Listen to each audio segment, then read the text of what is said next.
Hello everyone, welcome back to a new video.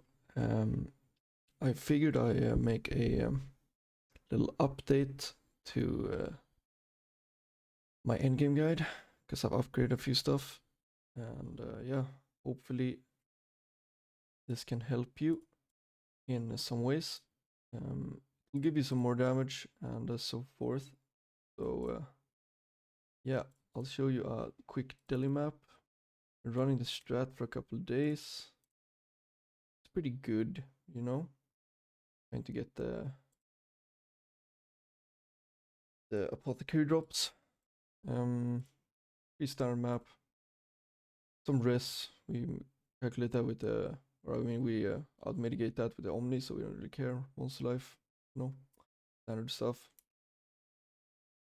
Put in a sextant quick. Here we go. Okay, let's go. The build does pretty well now, even with only an inspired learning. It does pretty well, still, in my opinion. I'm playing Eater of Worlds right now, so I'm just gonna rush to the boss quick. If we, yeah, okay. Of course, we got a shrine. Let's do it all over again.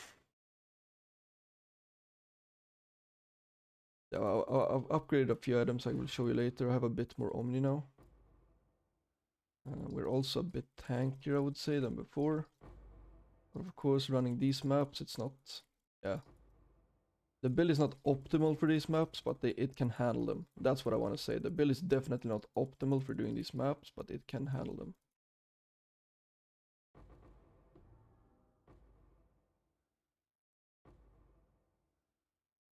First the boss pretty quick. Got a Equus Shrine, so we got lucky. I would recommend picking Domination on most of your maps. It's very nice. We gain great benefit from acceleration and great benefit from Equus Shrine too.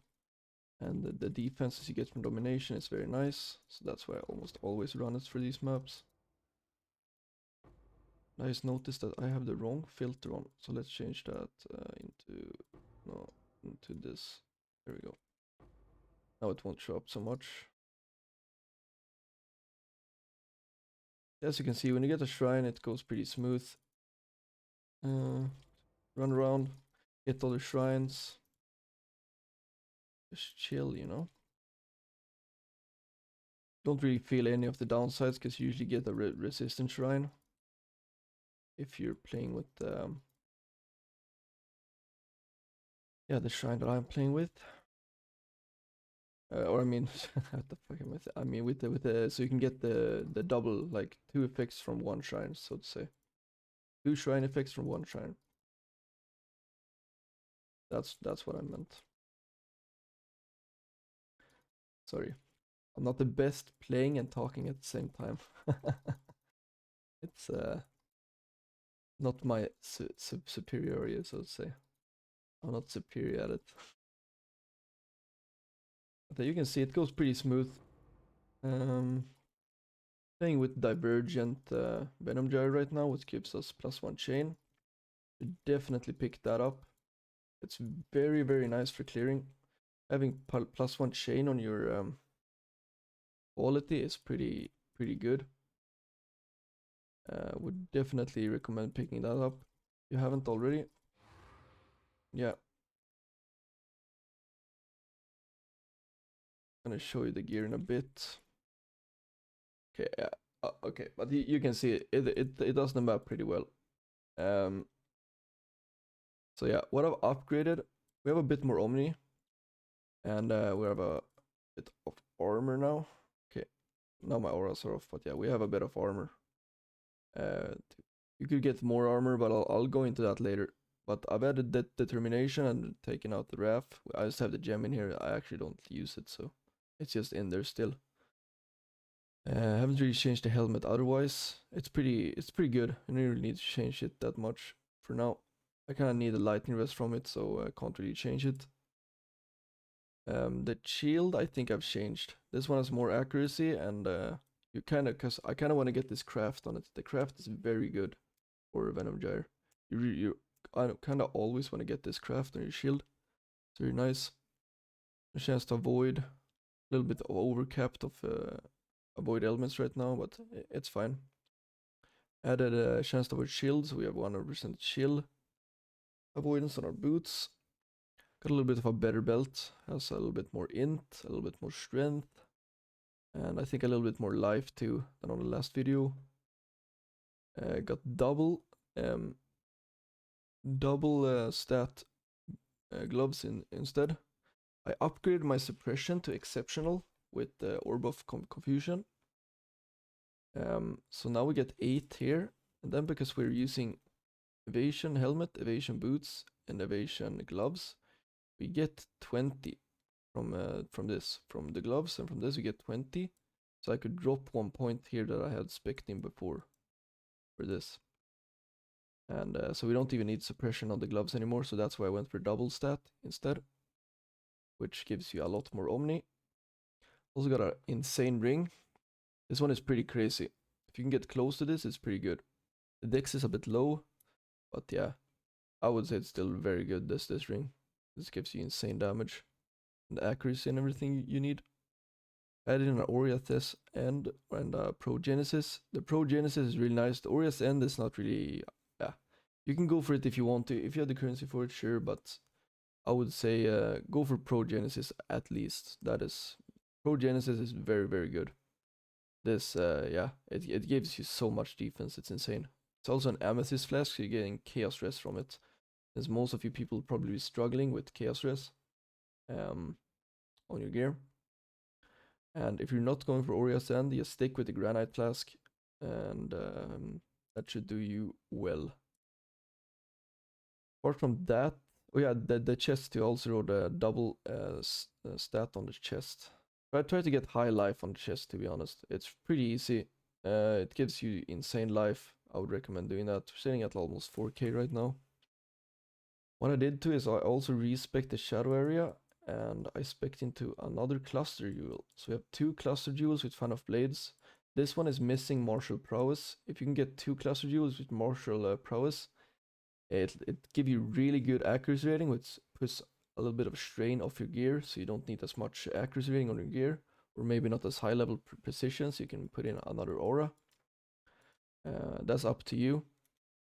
Because you can spec this node for 100% increased mana reservation efficiency for precision, and if your precision is, let's say, like level 15 instead of 21, because you don't need the additional accuracy, then you could probably put in Wrath Aura too. If you have like a level 4 Enlighten or something, and then you get a lot more damage. Yeah, that's pretty much what I've done to the tree. I removed the shadow area up here, and I went for the second cluster. I mean, now we have 2 fan of blades, so now we have like 5 projectiles instead of 3. Or 4 that I had on the last video actually, so 5 instead. It's very good. Gain attack speed here and some mana leech, so we could spec out of the mana leech node that I had here. And I get this instead, gives us damage and leech, attack speed, you know, get another cluster, or I mean another dual slot. It's very nice. I want to go for one with dex and int, since I lost a lot of points, you know, in, I lost dex and int here, we lost strength here and stuff. We lost a lot of omni respecing this. I want to get a jewel that has that at least. And this is the one that I came up with that pretty much has everything that you need. Or that I want at least on the jewel. You can go for a different one if you want to. The Watcher's Eye can be a bit better. If you have the currency, you could add an anger crit multi with attack damage precision. That will boost your damage insanely, like very, very hard. That's the tip I would give. You could also, if you want to go for Headhunter instead maybe, or just don't play with Inspired at all, you can do that too. And then you put a large ring,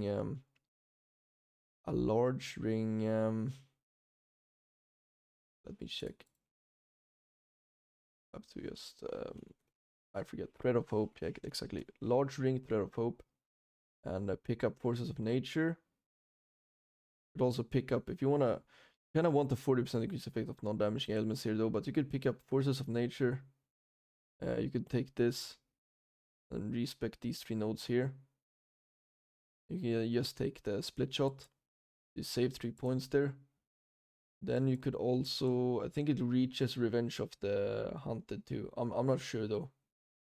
I haven't really tested it out too much. I think it reaches Weapon Artistry if you want some more attack speed. It's 1 point, so you know the 3 points you respec here you can re-put into these nodes here when you have the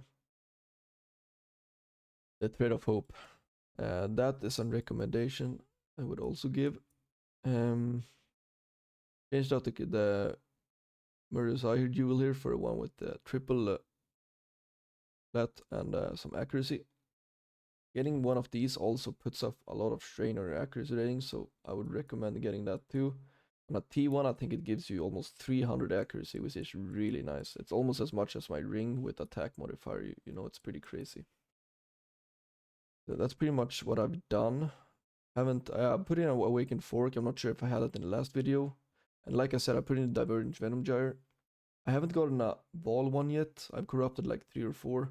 So that's why I'm playing with just a normal one. And then I swap when I do bossing to get the ball Venom Gyre. That's how I do it right now.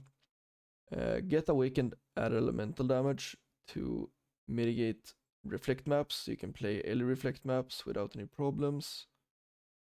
And yeah, that's pretty much it. I don't think I've changed too much more, to be honest. No, that's pretty much it. That's what I wanted to go over. I put in an enchant on my weapon for attack speed. You should get 28 qualities, you get 1% more attack speed, but I just haven't done it. And yeah, this will probably be the end of the build. I'll be going for a different build, probably be going into a Magic Find build that I'm trying to put together right now. But yeah, that will be for some other time. Thank you for watching, and I hope this helped you. And take care, everyone. Peace.